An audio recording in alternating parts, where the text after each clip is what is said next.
Hello, my name's Ian Seeger from Pilot Career News. On the 6th and 7th of November, we held our very first virtual edition of Pilot Careers Live.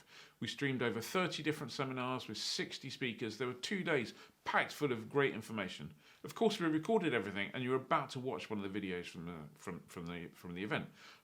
Before you do, I just want to thank our sponsors, Bose, Alsim, Entro, and of course Poolies. Without them and without the exhibitors, it wouldn't be possible. The exhibitor pages are still live, so feel free to head on over there, go to www.pilotcareerslive.com and click through to the exhibitors. There's loads of information, loads of downloads, all sorts of great stuff there for you. Anyway, enjoy the video, and if you find it useful, really appreciate it if you click subscribe on our YouTube channel. Thank you. Bye-bye. We've got another fantastic session from another fantastic speaker coming up now. Just a little reminder about our sponsors for the event, Bose, Alsim, Poolies and Entrol. Thanks very much to them, otherwise we would not be here. And an interesting addition to the Poolies sponsorship is that if you shop with Poolies and quote PCL, you can get a 5% discount on everything that you buy from them. So our next speaker is Mark Greenfield, who is the CEO of Ultimate High UPRT Academy and specialises in flight safety training. A former RAF pilot and investment banker, he ran the Empire Test Pilot School for QinetiQ before representing the UK on the European rulemaking group that established the new UPRT regulations. Mark trains pilots and airlines how to avoid, recognise and recover from accidents arising from flight upsets throughout Europe. Mark will explain what UPRT is and how it fits into the professional flight training syllabus and what to expect when undertaking a UPRT programme. So over to you, Mark. Thank you. Hi everyone, well, I'm Mark Greenfield, as Karen very graciously introduced there, and we are at Ultimate High, the longest running UPRT school in Europe. We specialise in all aspects of upset prevention and recovery training. I've been asked to answer 3 questions today, and the 3 questions are what UPRT or upset prevention and recovery training actually is, how UPRT fits into professional flight training, and what to expect when you actually come along and attend a course. And that last piece I'm probably going to spend most of the time on, because it's the thing that a lot of people seem to get a little bit excited about when they come and fly with us. Okay, so what is UPRT? If we're going to talk about UPRT, it's probably easier to try and understand why UPRT exists. Upset prevention and recovery training talks about upsets, and I'll talk later on about what upset actually means, but bluntly, it's about helping pilots not to crash aeroplanes. Now that might not be very politically correct, but that's really what we have to do. And you might ask yourself, well, is this a new requirement, having people not crash aeroplanes? Well, certainly not. You wouldn't think so. So let's start with what is the need for UPRT and why has this requirement been introduced? It's an evidence-based requirement. There's something called a Boeing annual safety study. It comes out every year. And sadly, for the last 10 years of commercial aviation to the end of 2018, 13 out of 51 accidents were the result of something called loss of control in flight. And about 1,200 people lost their lives. And if you're going to ascribe a single cause to each of those accidents, it's by far and away the largest single cause of accidents. So, why is it taking so long to look at this? Well, before we go into that, the worst part of those accidents is that in 80% of those accidents, the airplane was still flyable. There wasn't anything fundamentally wrong with the airplane that could still fly. So that is nothing more or less than a failure of training. And people start to recognize this. So what should we do? So just over 10 years ago in 2009, on both sides of the Atlantic, sort of people came together, a group called LOCART in the States and a group called ICARTI in Europe, to look at this and figure out, okay, so what additional training do we need to put in place to actually address this issue? In Europe, it ended up with EASA setting up a rule-making group, a 0581. That's what kind of party animal I am. And I was lucky enough or fortunate enough to be part of that group. And if you ever get invited to be on EASA rule-making group, it's exactly as much fun as you might expect. But anyway, we ended up looking at the issues around flight upsets resulting from loss of control in flight and what kind of training was required. And it was quite a political process. It was very controversial in a bunch of places because aside from anything else, we were going to mandate additional training. And we ended up with something called FCL 745A, which is the Advanced UPRT requirements. And that became mandatory in December last year. But with the pure intention, without being melodramatic, of actually saving lives. So there is now a bunch of UPRT requirements, not just the on-aircraft stuff, that's really aimed at helping pilots to avoid, recognize, and recover from flight upsets resulting from a loss of control in flight. If you want to know what a flight upset is, a flight upset, there's a bunch of definitions. I like to think of a flight upset as basically anytime the airplane isn't doing what you're expecting it to do, or when the airplane starts doing things that you don't want it to do. So there's three broad methods of UPRT: academic training, simulator-based training, and on-aircraft training. Our organisation, Ultimate High, does all of these. We work with airlines to help write their simulator programs, simulator instructors, and we train existing and new pilots. And obviously new pilots is what FCL 745A is all about. Okay, this is obviously relatively new training on the on-aircraft side, and not all organizations are up to speed with it yet. The on-aircraft side is highly specialized. You need aerobatic airplanes and you need very experienced instructors who know what they're doing. So how does it fit into professional flight training? Well, where do you get UPRT in the flight training program? So there's academic, sim-based, and on-aircraft training.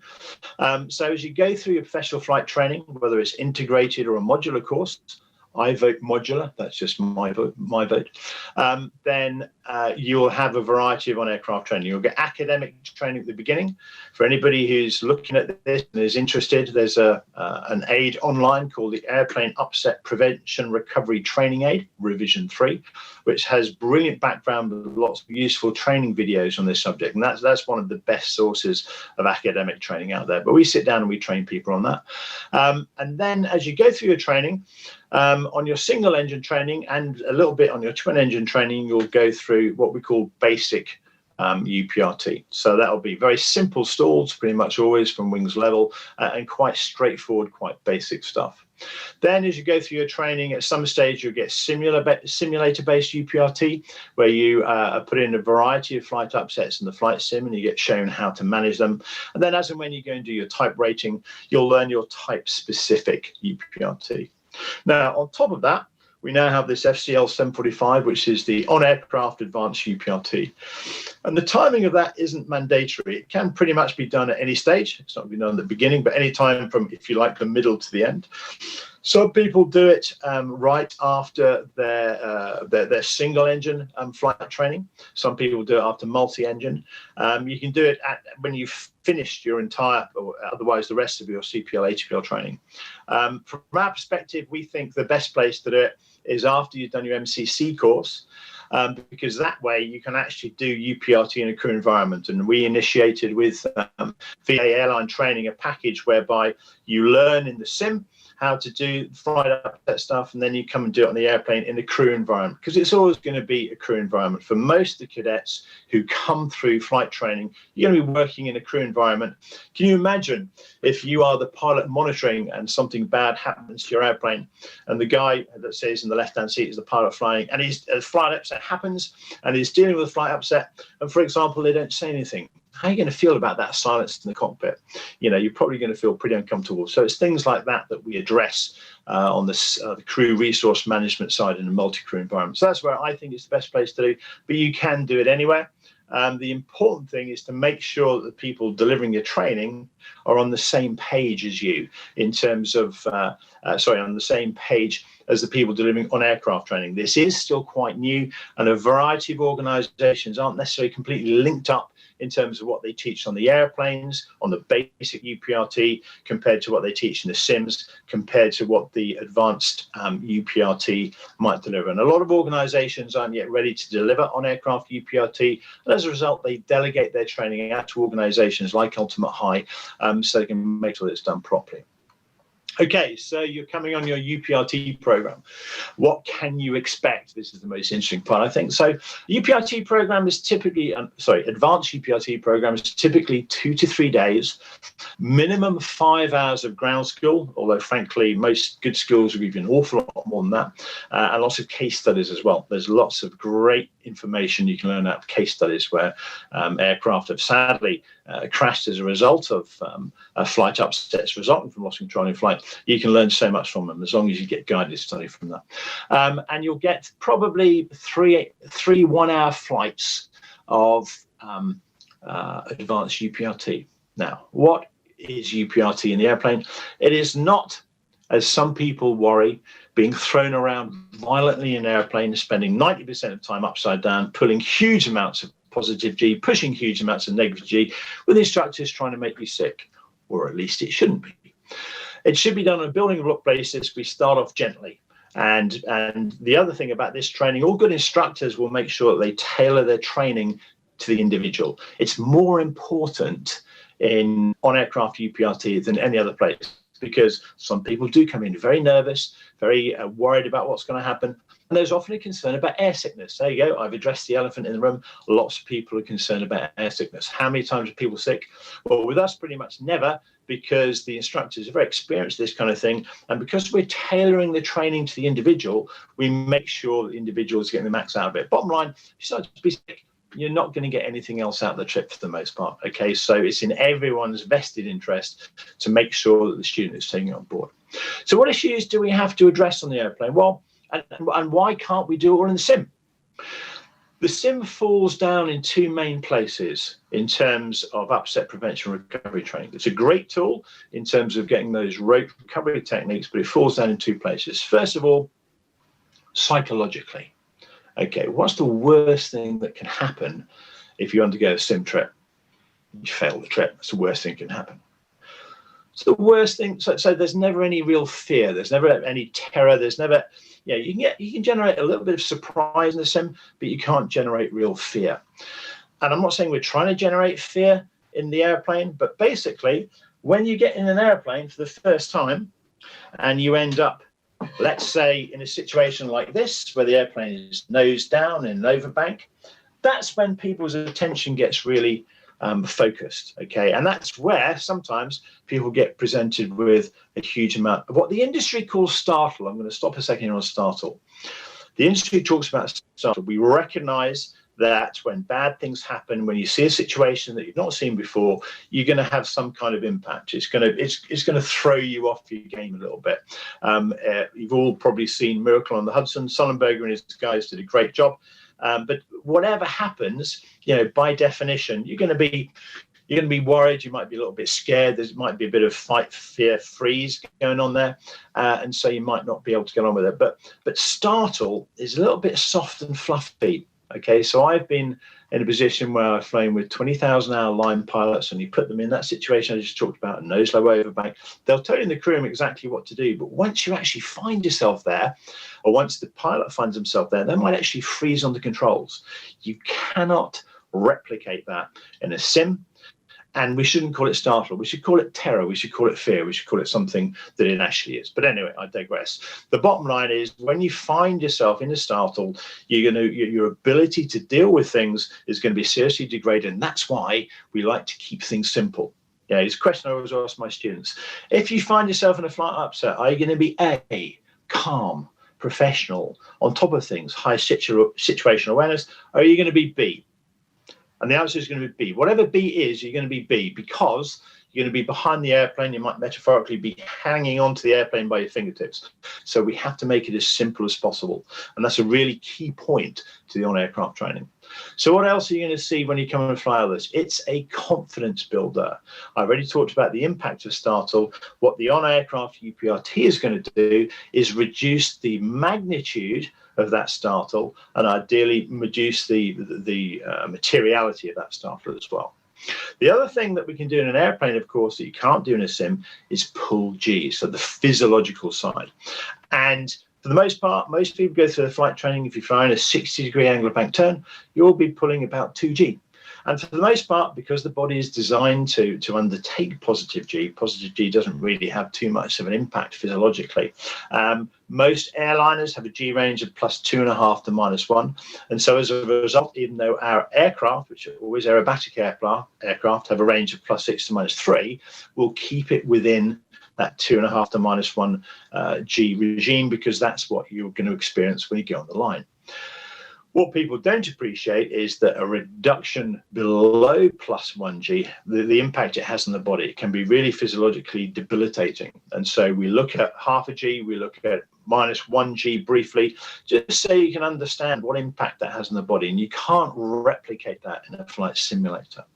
And the whole point of the course is that we basically expose our students to increasingly diverse and increasingly dynamic situations, and they're able to build up their confidence by using a simple recovery technique to get out of all of them. That's the whole thing. So in showing the students that they have the ability to recover from the flight upsets, and in showing them these actual attitudes that are way outside the middle of the flight performance envelope, which is where most airplanes are going to be flying, which is where most airliners are going to be flying most of the time, it gives them the confidence and the competence to be able to deal with those situations. They're able to build resilience. We'll also look at counterintuitive recovery actions. Okay, so certainly at our school we teach a simplified recovery procedure, but wherever you go, you should be shown how to deal with what we call counterintuitive recovery actions. And these are places where the airplane is in a situation that the right course of action isn't necessarily obvious. So for example, if you have the airplane in a below the horizon stall, if the nose is below the horizon but it's still stalled, you still have to push forward on the stick. Now, that's quite a hard thing to do psychologically, because for the most part, and this goes back to Langweis in 1944, for the most part, people's primacy of training, their natural reaction is to pull back on the stick, because pulling back on the stick gets you away from the ground. But basically, if the airplane is stalled, without getting too technical, what you have to do is push the stick forward. You've got to unload the wing, you've got to reduce the angle of attack, you've got to reduce the G, which reduces the stall speed, and make the controls effective. And that's not a natural thing to do. And getting people the practice to do that is really important. And so we look at human factors, we look at crew resource management and operating as a team. Because here's one of the interesting things about on-aircraft UPRT is that it's only new pilots who undertake this training. So everybody who's already an existing pilot gets a pass. They basically get grandfather rights. But where have all the accidents been coming from? The existing pilot population. And so that means it's probably going to take, depending on what projection you use on new pilots, it's going to take 15, 17, 18 years before even half of the pilot population has undergone this pilot training. And one of the things we highlight to our students is the fact that someone who's undergone on-aircraft training may well be better positioned to deal with an in-flight upset than the guy who's been flying for 10 or 15 years, the captain in the left-hand seat, for want of a better description. And so one of the things we practice is actually making sure that the pilot monitoring has the confidence and belief to take over control if they're in a better position to deal with a flight upset. On aircraft UPRT is a one-time only requirement. Okay, you don't have to do it again. There's no other piece of flight training you only have to do once in your life. It will get reinforced in the simulators in later training, but the bottom line is that this is the only time for most pilots you'll do on aircraft training. Okay, we work with a variety of clients who've been coming to us since way before UPRT became a mandatory requirement, and they send their pilots back for a current training, which in my mind is a very sensible thing to do. Most people won't do that. So when you're choosing a UPRT school, this is training that may well be the thing that saves your life if you're unlucky enough to be in that probably once in a professional career occasion of being in a flight upset. So make sure you choose a school that is going to make sure that you do it properly. Okay, that's me now. It's been a quick gallop through introducing UPRT. I've only just touched lightly on the basics. If you've got any questions, I'm more than happy to address them in the Q&A, or get in touch with me directly at Ultimate High. Enjoy the rest of the day, guys. Mark, I'm going to ask you to carry on. We've been asked to chat for a little longer. Sorry. But thank you very much. That was excellent. Are there any points that you'd like to expand upon? I think that it's probably worth highlighting. I'll go back to the concern that people have about being sick. Okay, UPRT is not aerobatics. Okay, some people think that I'm going to go and do an intensive aerobatic training course. I've seen people at air displays. I've seen people do competition aerobatics. That looks really hard work.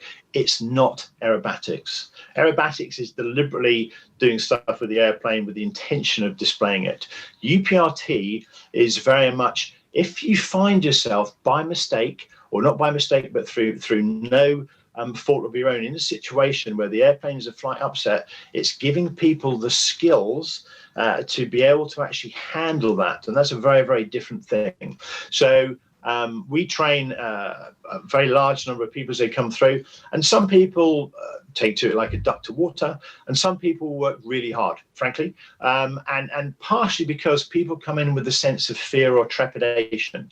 So it's really important that with those guys, we start very gently and build people up. Now, an interesting thing about on aircraft UPRT, it's a non-jeopardy course, okay, but it's still competency-based training. Someone else can explain that to me. But in any case, anybody who comes and does the course will go away being better able to avoid, recognize, and recover from flight upsets as a result of this training. Okay, you're not necessarily going to go away being the world, well, you're categorically not going to go away being the world's greatest aerobatic pilot, because there's no aerobatics involved. We don't do any aerobatic maneuvers at all.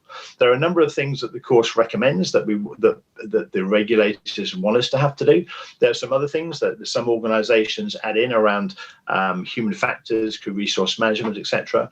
But nobody is forced to do things that they don't want to do. And I think that's a really important point to stress.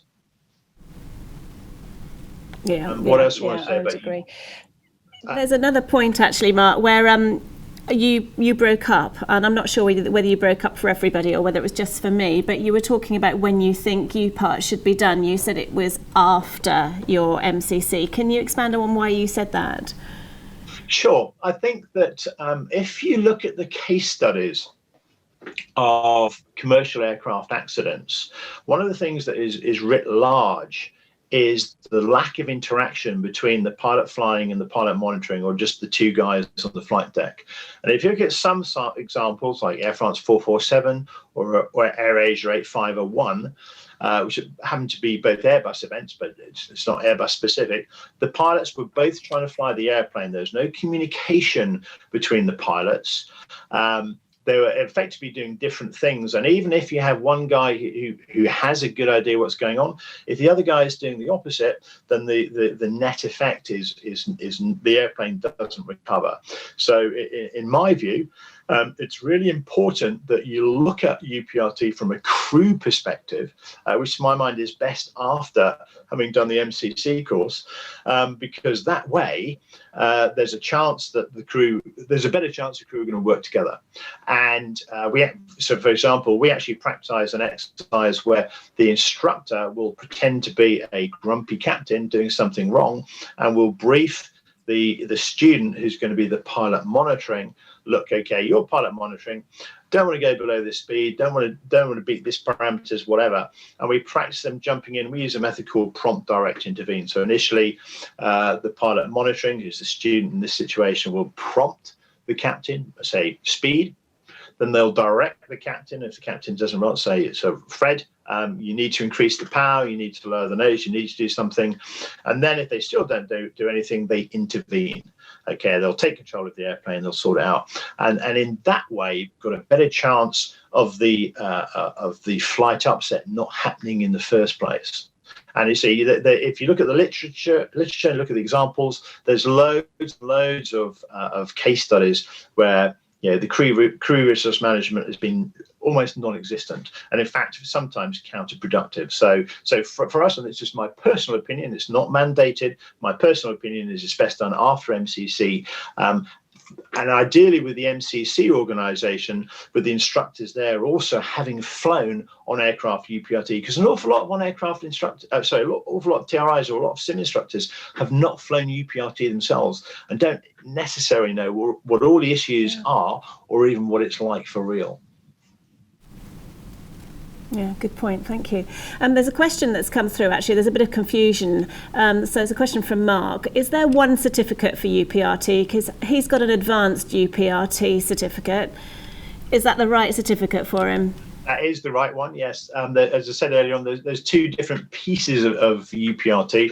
What used to be in the course pre-December last year, what used to be in the CPL ATPL course is now referred to as basic UPRT, and that's just part of a regular CPL or ATPL.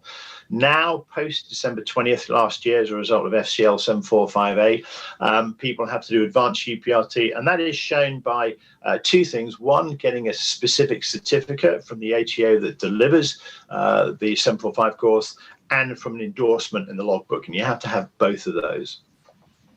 Okay. Questions for him. And you also answered another question there. Hajar had asked us, when does or did UPRT, advanced UPRT, become mandatory? And to that question, I think a lot of people, especially non-pilots, are very surprised when they say, what? So teaching pilots how not to crash airplanes is only a recent requirement. I'm being slightly facetious, but yeah, it's a good point. Yeah, it is. So we've got a couple more minutes. Can I ask you, you talked about the Hudson River situation there. What learning have people now got through the advanced UPRT that could be applied or would be applied to a sort of case study? How can you show the benefits of now doing it rather than not having had it pre-Hudson? It's going to take a long time for the real validity of the advanced UPRT to be shown through. And bottom line, you're kind of going to have a number of incidents where the pilots say, well, because of my advanced UPRT course, I did it this way, and therefore we saved the day. The Hudson River accident was statistically so unlikely that airlines don't actually practice twin engine out operations. They just don't, because it's 10 to the many digits away from likely to being happen. So I think that we talk about the Hudson River incident in terms of what happened. I don't think they could have done things very much better. One thing that I would say for all prospective pilots out there, something we say to all of our cadets, is if you are flying with a pilot, if you're flying with an experienced pilot and they want to chat, especially if you're long haul, play the what if game. Play the what happens if we lose both engines here. I'm pretty certain that Sully had actually gone through that, so that he knew when the engines went. He'd already made his decision in advance.